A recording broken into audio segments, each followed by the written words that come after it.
Mi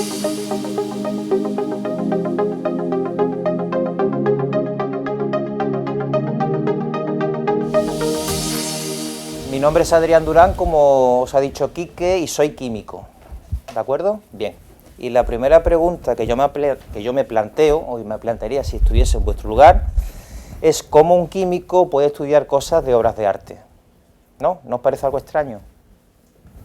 Os pregunto, ¿sí o no? Sería más, bueno, pues para, no sé, para el restaurador, para el historiador del arte, ¿no? O alguien que esté haciendo bellas artes, ¿verdad? Bien. Bueno, yo voy a contar mi experiencia personal y, bueno, os la cuento, ¿vale?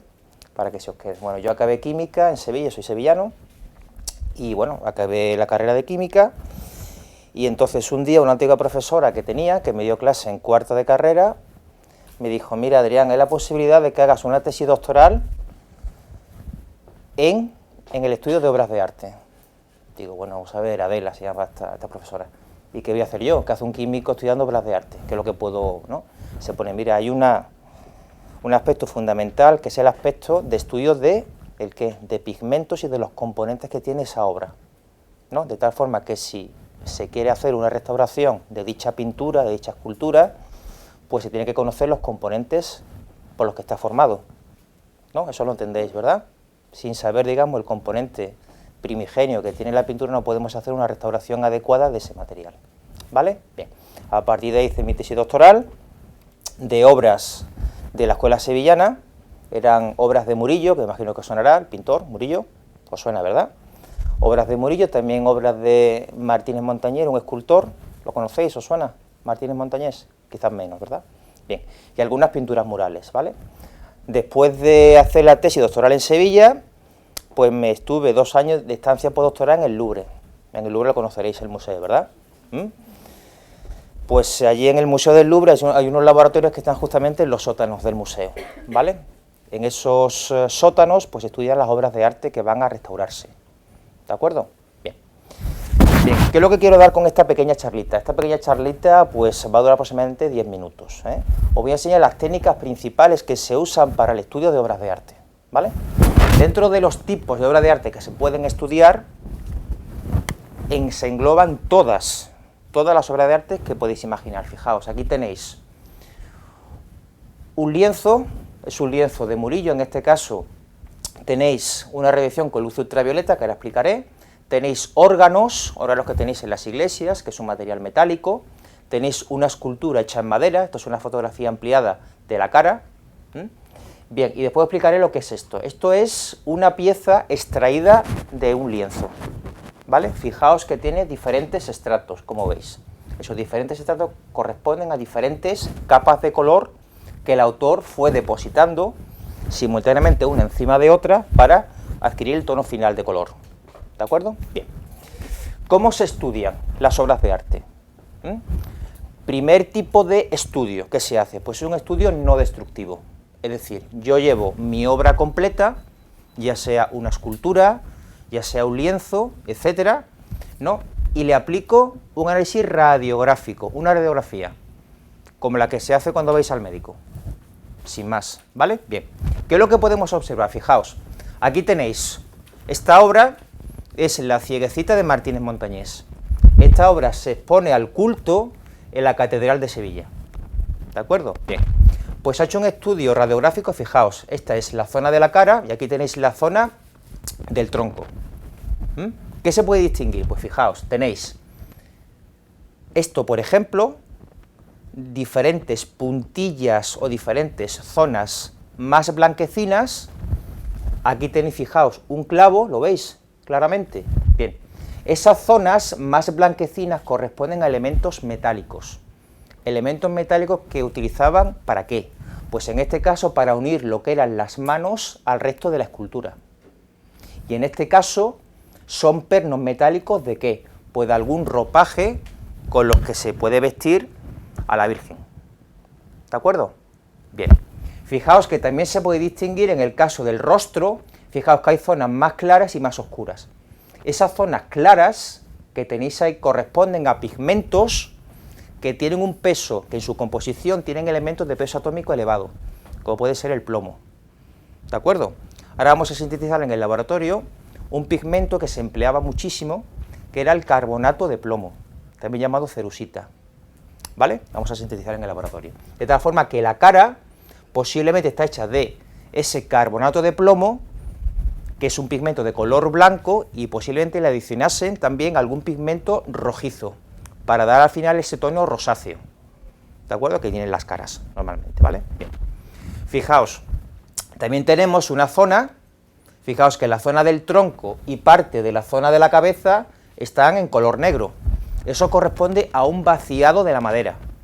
Para que no pesase tanto, esa parte en concreto pues se vació internamente, ¿vale? Bien. De tal forma que veis la radiografía, todo el potencial que nos da, ¿vale?, para conocer diferentes aspectos. Bueno, otra técnica también, como digo, no destructiva, que no tenemos que tocar la obra para nada, es la reflectografía de infrarrojos. En este caso os muestro una tabla de Pedro de Campaña, que es un autor andaluz, y que podéis ver en esa tabla. ¿Qué es una tabla? ¿Alguien me sabe decir qué es una tabla? Una pintura sobre lienzo es una pintura que está hecha ¿sobre qué? Sobre un lienzo, sobre una tela, ¿vale? Si se pinta sobre tabla, se pinta sobre madera, ¿de acuerdo? Bien, pues fijaos que tenemos aquí, ¿veis una inscripción que tenéis aquí? Esa inscripción es una inscripción que está justamente por debajo de lo que es la capa pictórica, es decir, la zona más pegada a lo que es la madera, en este caso, ¿vale?, interna, y que a priori no se ve, lógicamente. Si hacemos incidir nuestra tabla con esta técnica, podemos ver, como es este caso, detalles de la firma del autor. Muchas veces los pintores firmaban sus obras de esta forma. ¿Sí? Bien. Más luz ultravioleta, ¿vale? Tenéis aquí a la izquierda. Os muestro dos imágenes en las que tanto este lienzo de Murillo como esta pintura mural egipcia han sido iluminadas con luz ultravioleta. ¿Y qué se puede ver ahí?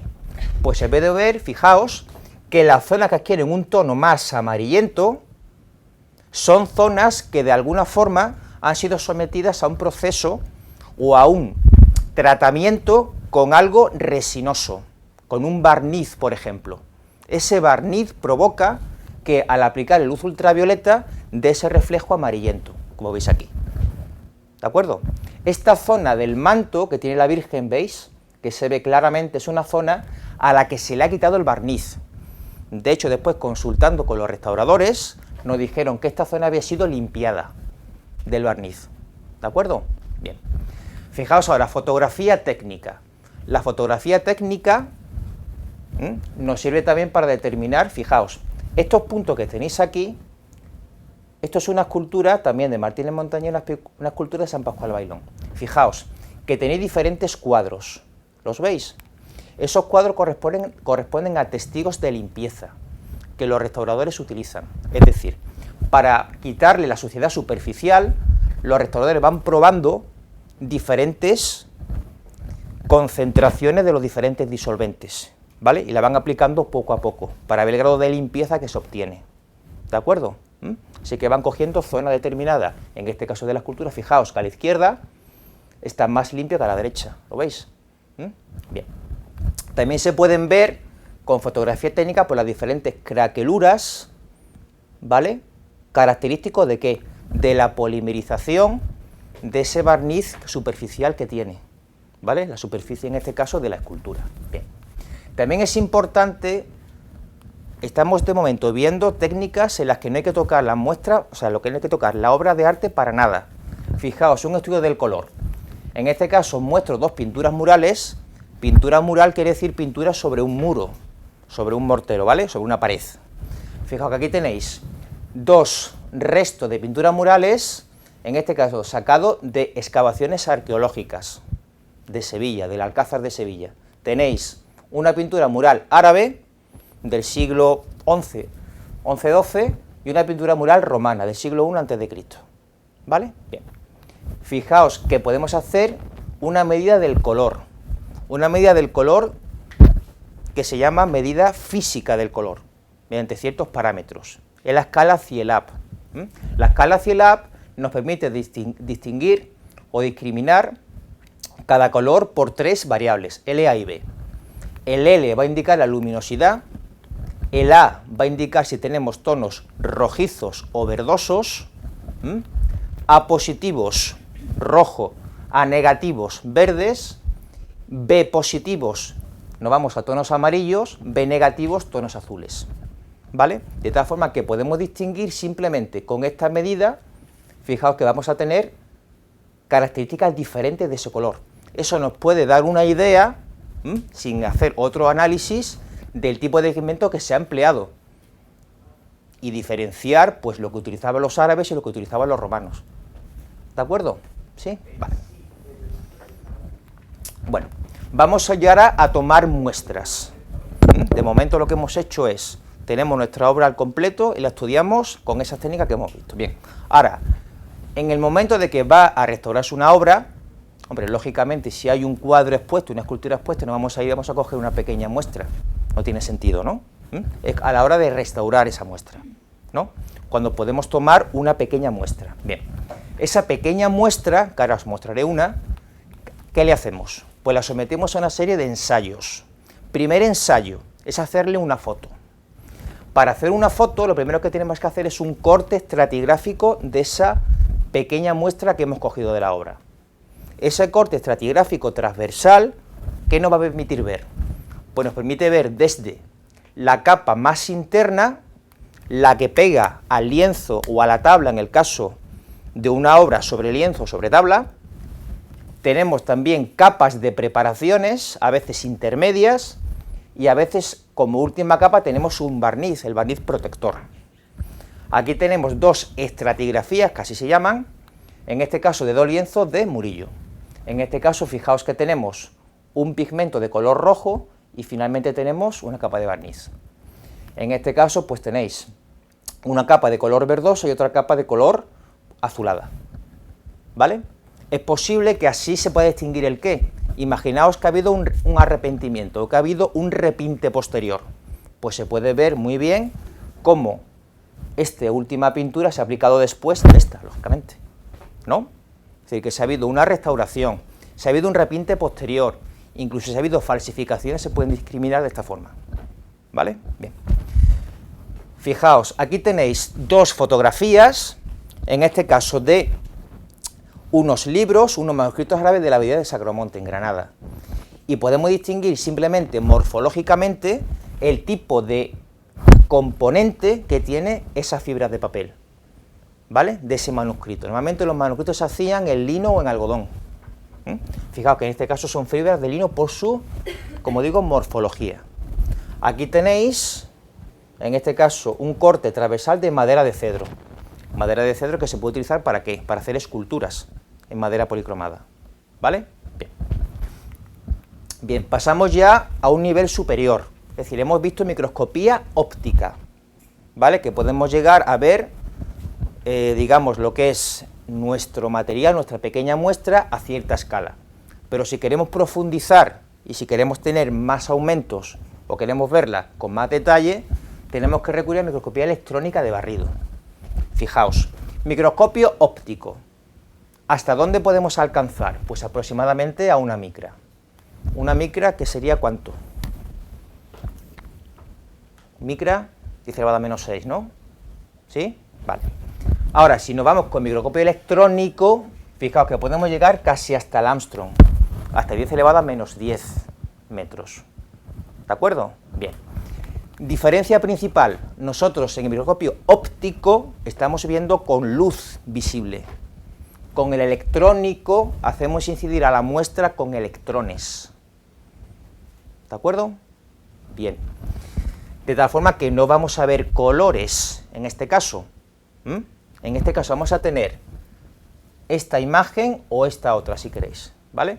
Son imágenes con tonos de grises, ¿vale? Bien, fijaos, un ejemplo. Bueno, estos son los equipamientos microscópicos electrónicos de barrido.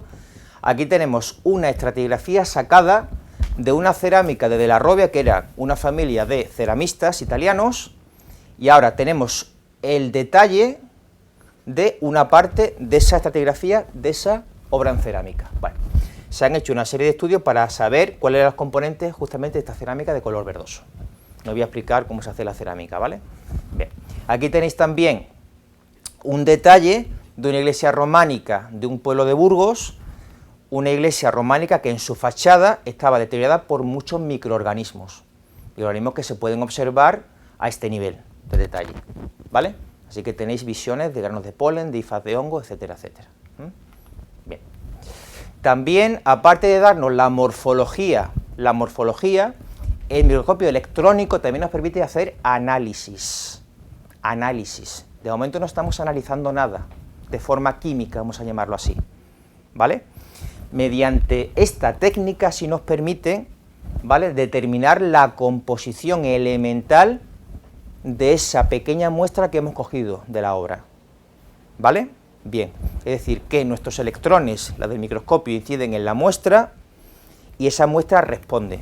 Y esa respuesta que viene del microscopio, después nosotros la podemos traducir en una serie de picos que van a corresponder a una serie de elementos en concreto. ¿De acuerdo? Bien, así que fijaos, si nosotros cogemos una estratigrafía, le hacemos una fotografía con microscopio óptico, tenemos diferentes capas, y ahora justamente esta capa superficial que tenéis arriba, la analizamos. Tened en cuenta que podemos llegar a un detalle casi del Armstrong, es decir, que podemos ir analizando muchísimos puntos aquí, ¿vale? Bien, fijaos que la composición va a ser a base de plomo, carbono, oxígeno y calcio, ¿vale?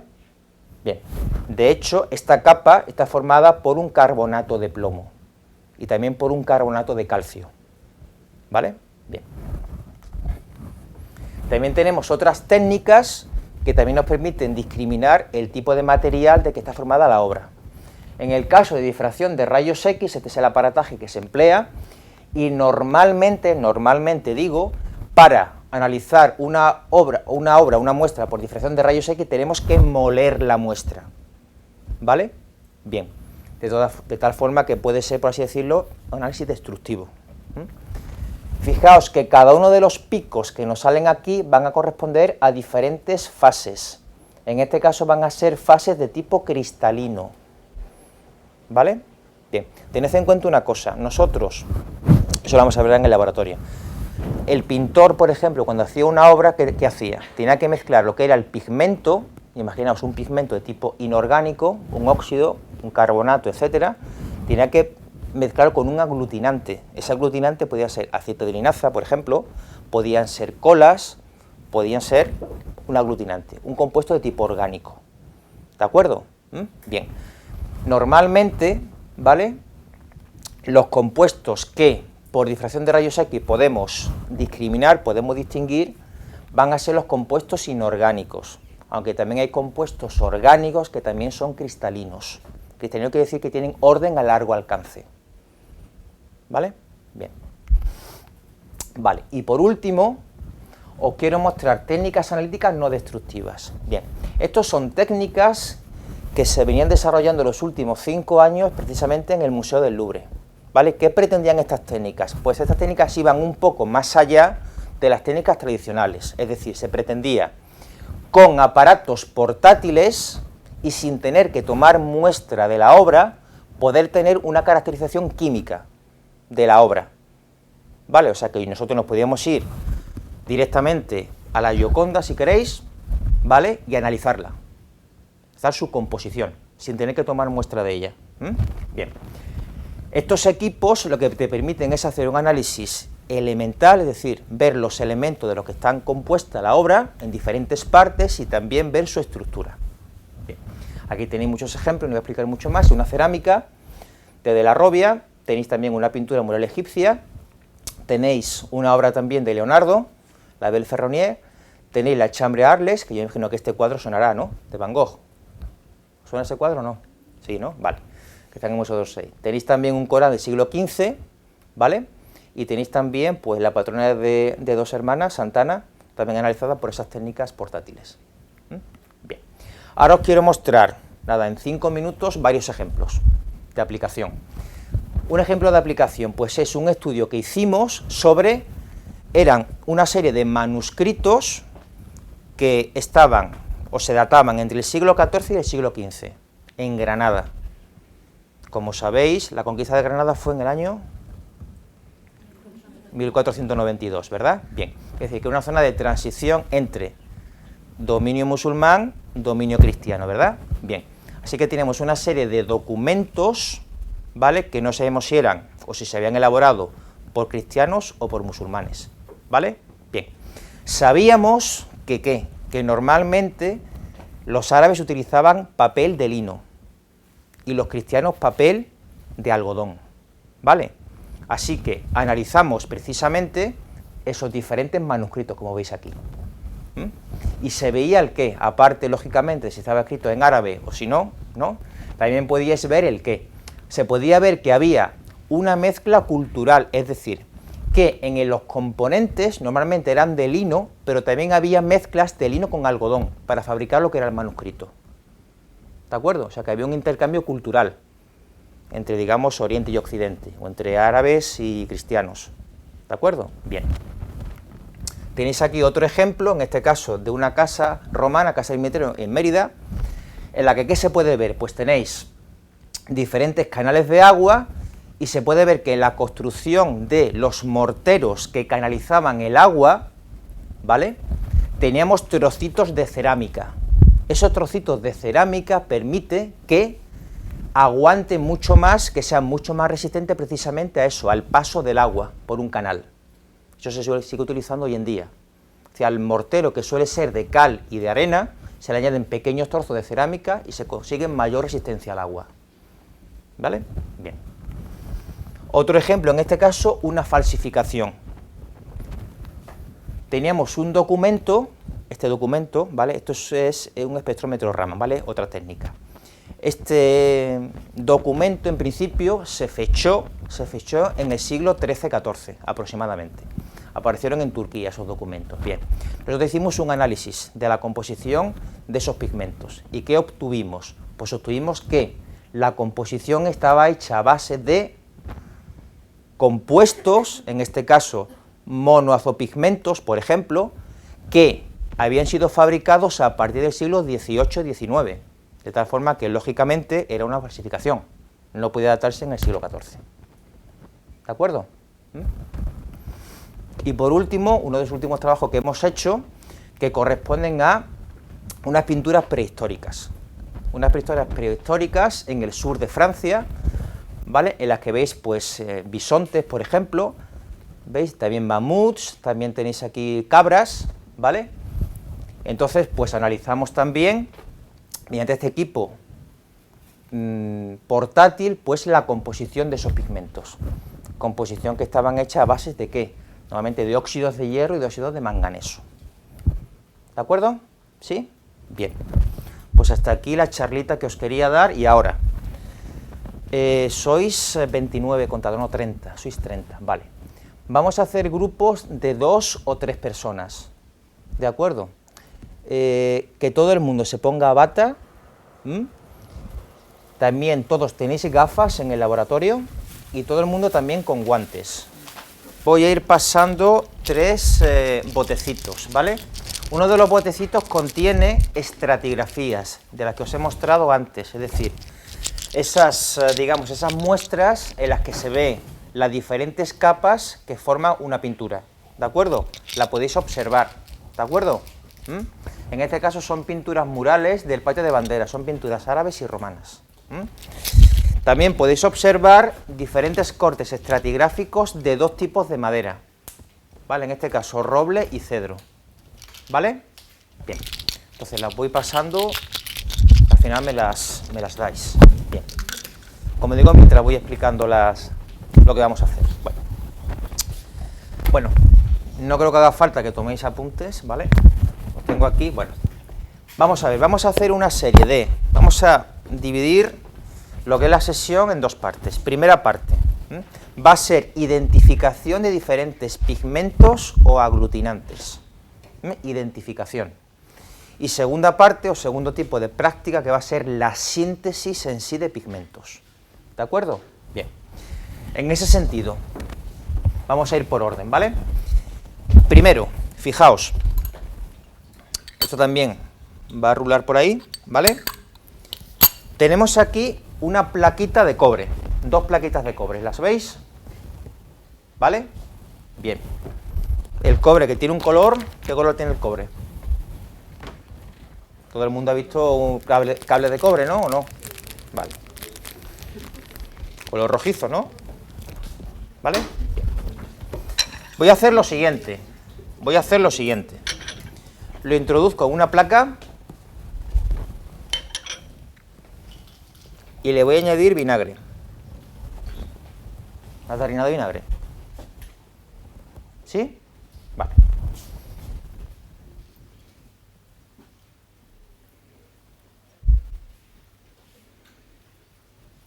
Bien.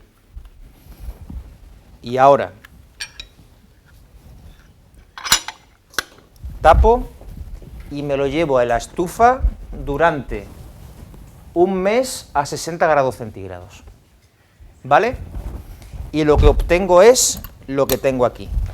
Fijaos cómo, también va a girar por ahí, ¿vale? Cómo se han formado un pigmento en la superficie de ese cobre. Un pigmento de color verdoso.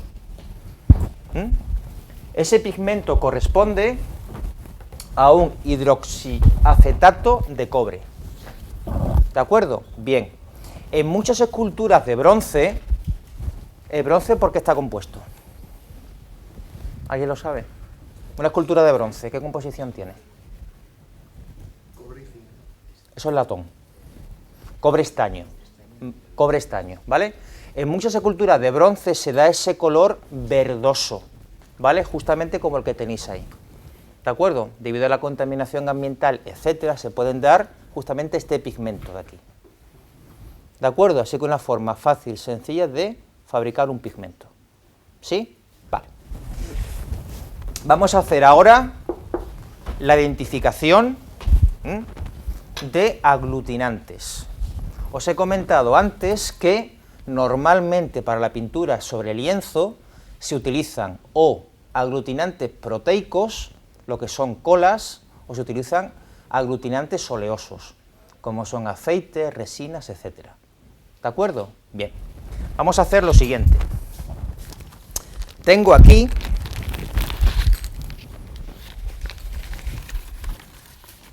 una muestra de la llamada coleta italiana,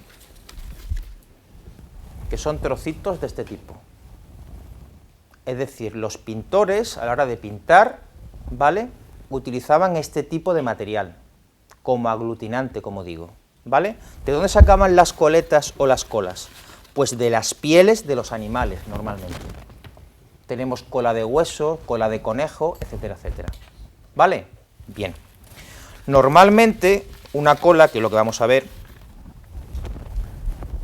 está formada porque tenemos colágeno, ¿no? Ese colágeno que tiene aminoácidos, a la hora de producirse un calentamiento, puede desprender amoníaco. Bien. En el caso, vamos ahora con el segundo tipo de aglutinante. En este caso tenéis, esto es más difícil de observar, lo que se llama trementina de Venecia, que es una resina, ¿vale? Esa resina, en principio, no tiene por qué alterarse cuando se calienta, ¿vale? Bien, vamos a hacer la siguiente prueba. He colocado en 3 tubos de ensayo coleta italiana pulverizada, ¿la veis? Bien. Vamos a coger, y ahora, en cada uno de los tubos tenemos papel de pH. Papel de pH, bueno, ¿habéis hecho práctica en el laboratorio o no? Os pregunto. ¿Sí o no? Medio. Bueno, pero papel de pH, el pH sí sabéis lo que es, ¿no? ¿O no? Vale. ¿Qué es el pH? ¿Qué es el pH? ¿Alguien me lo dice? ¿Qué es el pH?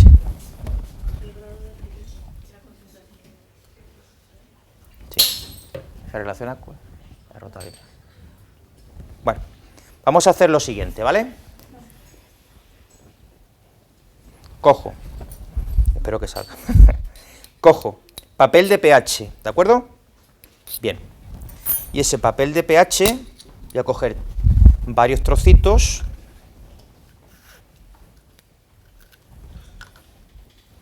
mojo, para que se quede pegado a lo que es el tubo. Ahora voy a ir para allá, ¿vale?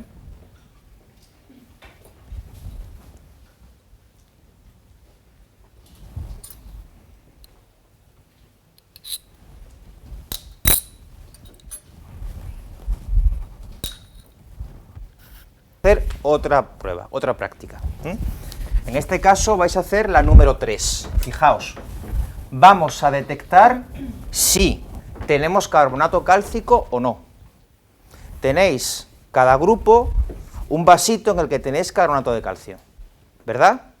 Bien, he dejado, los que estáis aquí, tenéis allí al fondo un botecito con ácido clorhídrico 1,1 y todos tenéis una pipeta Pasteur, ¿de acuerdo?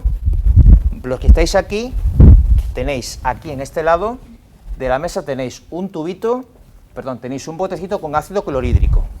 ¿Qué vais a hacer? Vais a ir añadiendo gotitas de ácido clorhídrico al ese material blanco que tenéis ahí, ¿vale? La reacción que se debe producir si tenéis carbonato de calcio es esta que os indico aquí. Si se tiene que desprender CO2, ¿de acuerdo? Pues hacéis la prueba. ¿La hacéis? Mucho cuidado de no quemaros. ¿Qué habéis comprobado? ¿Qué habéis visto por aquí? Salía espuma. ¿Salía espuma? ¿Salía CO2 o no? Sí. Sí.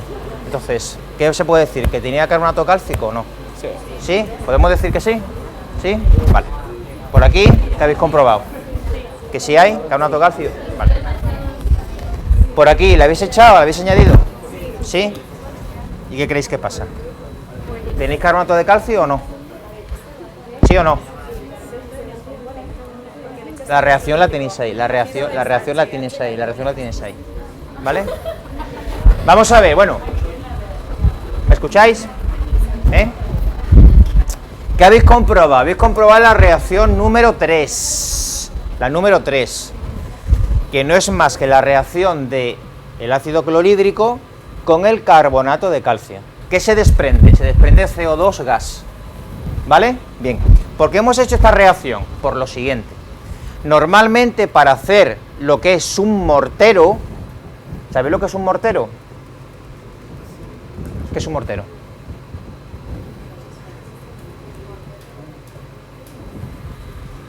No. El mortero sirve efectivamente para machacar, sirve el mortero, sí. Pero un mortero de construcción es aquel, digamos, aquel material que puede unir, por ejemplo, dos piedras, o que sirve de revestimiento, ¿vale? Muchas veces para hacer la pintura, muchas veces no siempre, para hacer pinturas murales, se tiene que hacer que sobre un revestimiento que pongamos en la pared. Y normalmente la pintura mural, el contenido principal es precisamente de carbonato de calcio, de este material, ¿de acuerdo? Bien, normalmente el mortero se hace de cal y arena. Mortero es cal y arena, ¿vale? Bien. ¿Cómo se construye la cal? ¿Cómo se sintetiza? A partir de calentamiento de carbonato de calcio. ¿Alguien me puede decir el carbonato de calcio de dónde procede? De la roca caliza. ¿Roca caliza qué tiene? Carbonato de calcio. Si se calienta, se obtiene óxido de calcio, que es la cal. ¿Cal viva, cal apagada os suena? Sí, ¿no? Cal viva, óxido de calcio. Cal apagada, hidróxido de calcio. ¿Vale? Bien. Pues normalmente para hacer un mortero se mezcla la cal con arena. ¿Vale? Bien. Con el paso del tiempo esa cal se carbonata, reacciona con CO2, proporcionando el ¿qué? Carbonato de calcio. Es el componente principal que cuando nosotros cogemos una muestra de una pintura mural, por ejemplo, el principal contenido es de carbonato de calcio. ¿De acuerdo? Bien. Vais a hacer ahora mesas, bueno, vosotros, sí, esperaos, son 4, sí, 3 grupos se van a venir conmigo, ¿de acuerdo? El principio. El resto de grupos, ¿qué vais a hacer? Vais a hacer la práctica número 5. ¿En qué consiste? Bien, tenéis 2 botecitos donde dejar ácido clorhídrico, en el mismo sitio. Uno con cloruro de hierro y otro con ferrocianuro potásico. ¿Vale? Bien. Como tenéis pipeta, ¿verdad? Bien. Si está usada, ahora os pongo una nueva. Vais a coger y vais a poner en el portaobjetos que todos tenéis una gotita de un material y otra gotita del otro reactivo. ¿Vale? Bien, gotita y gotita. Y una vez que pongáis gotita y gotita, lo vais a mezclar. Fácil, ¿no? Bien. Voy a repartir las pipetas. Pues ahora, ¿sabéis lo que es esto? ¿Lo habéis usado alguna vez? Sí. Tiene agitación y tiene también para calentar. ¿Vale? Bien. Vais a colocar aquí tienes una disolución de nitrato y otra de bicarbonato sódico. Vamos a producir la reacción número 5 y vamos a obtener carbonato de plomo. ¿Vale? Un pigmento, bien. Colocad el nitrato de plomo. ¿Cómo te llamas? Guille. Pues coloca el carbonato de plomo aquí, en este vaso. Colócalo.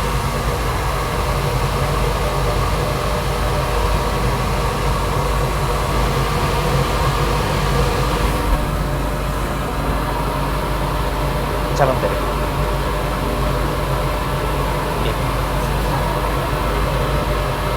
Y ahora enchufa motor. La agitación magnética empieza y también calor. ¿Vale? Bien.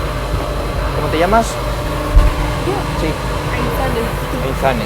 Entonces vas a colocar, vas a poner carbonato, bicarbonato en este vaso.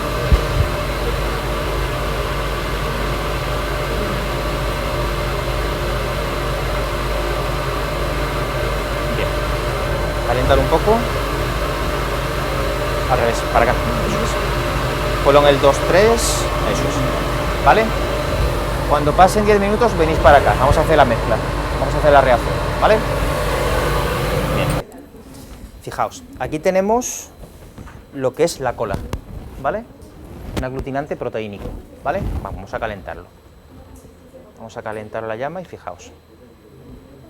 Fijaos que el color de PPH está amarillento, ¿no? O sea, en este mismo, no. Fijaos, que los vapores que se desprenden, ¿lo veis? ¿Cómo está cambiando el papel? ¿Se ve o no? ¿Cómo se está poniendo azul, azul, azul? ¿Lo veis? Ese color azul, ¿veis? A medida que le llegan los gases. ¿Corresponde a qué? Corresponde a un pH básico, porque se desprende y tenéis amoníaco. El amoníaco es un material que es un ácido o una base. Una base, ¿no? ¿Vale? Pues en el otro caso. En este caso tenéis la trementina de Venecia. ¿Vale? Bien, vais a ver que ahora el papel de pH no va a cambiar su coloración.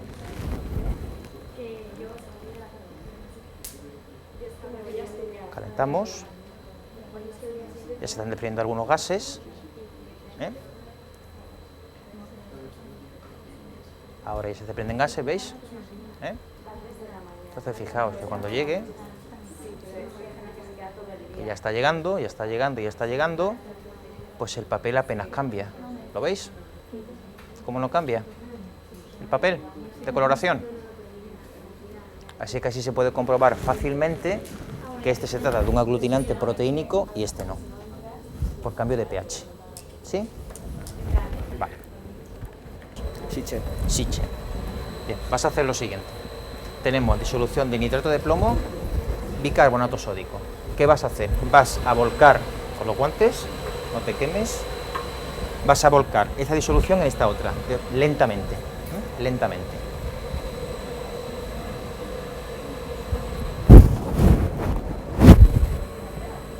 ¿Veis lo que ocurre? Sí. Bien. No lo bloques entero, no lo bloques. Bueno, sí. Ahí está. Perfecto. Sí. ¿Veis lo que ocurre? Se ha formado un precipitado de color blanco, como veis. Ese compuesto de color blanco es el carbonato de plomo.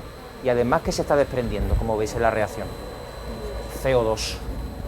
Esa espuma de CO2. Fijaos en la reacción, también tenemos CO2 como producto final. ¿Vale? Ese precipitado que se va a obtener aquí va a ser precisamente el carbonato de plomo. ¿De acuerdo? ¿Sí? Vale. Os decía la práctica número 1, el interés que tenía. Por ejemplo, Cuando tenemos, pues, esculturas en bronce, ¿cómo se puede degradar esa escultura hasta tener...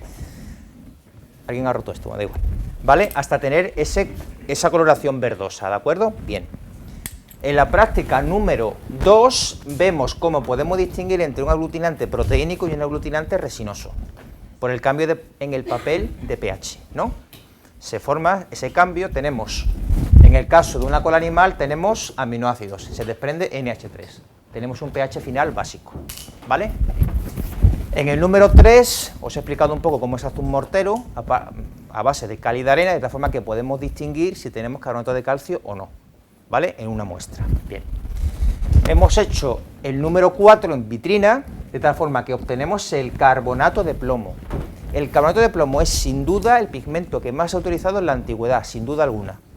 Es un pigmento de color blanco que, además de dar coloración blanco, muchas veces servía como diluyente. Es decir, el resto de pigmentos se diluían el color mezclándolo con el carbonato de plomo, para dando, por ejemplo, en vez de ser rojo, para dar un tono más rosáceo, ¿de acuerdo? Matizando ese color fuerte. Bien. Y por último vamos a hacer la práctica número 6. En la práctica número 6 vamos a hacer 3, vamos a obtener lo que se llama, vamos a hacer el yoduro de plomo y vamos a obtener lo que se llama la lluvia de oro. Lluvia de oro. ¿Eso os suena? ¿Lo habéis hecho en clase? Bueno, pues lo vamos a hacer aquí también, ¿vale? Bien. Que alguien vuelque la disolución de nitrato de plomo, ¿vale? Sobre el vaso. Nitrato de plomo, sí. Sí. ¿Vale? Sí, entera. Vale. Una vez que habéis volcado toda la disolución de nitrato de plomo, volcad a continuación toda la disolución de yoduro potásico. Sí.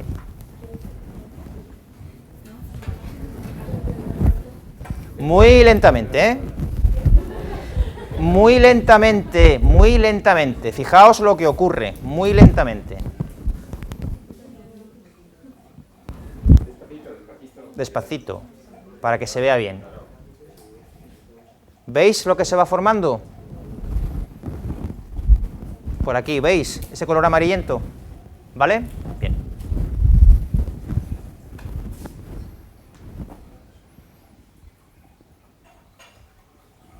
Volcadlo entero. ¿Ya? Volcadlo entero ya. Bien. Ahora vamos a calentarlo, vamos a darle un calentón fuerte.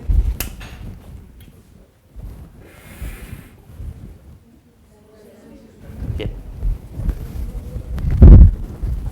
Vamos a darle un calentón fuerte. Ponerlo en el 3, 4, ponlo en el 4. Ahí, el 3, en el 3, eso es. Colócalo en el 3, ¿vale? Sí, sí.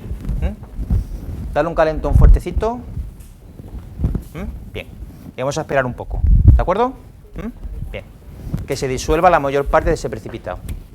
Vamos a esperar un poco. Bien. Bueno, la única práctica que no he comentado ha sido la número 5. La número 5 todos habéis comprobado cómo cambia el color, ¿verdad? Y cómo se produce al final un color azul. Ese color azul se llama azul de Prusia. Y se llama azul de Prusia porque conocéis el antiguo imperio prusiano, ¿no? ¿Vale? Bien. Pues las antiguas capas del ejército prusiano se hacían de este color, azul de Prusia, ¿vale? Y de ahí adquirió su nombre. ¿De acuerdo? Bien. ¿Tiene alguien alguna pregunta en relación con pigmentos, con obras de arte, de cómo se estudian, etcétera, etcétera? Ahora es el momento de preguntar. Dudas que tengáis, curiosidades.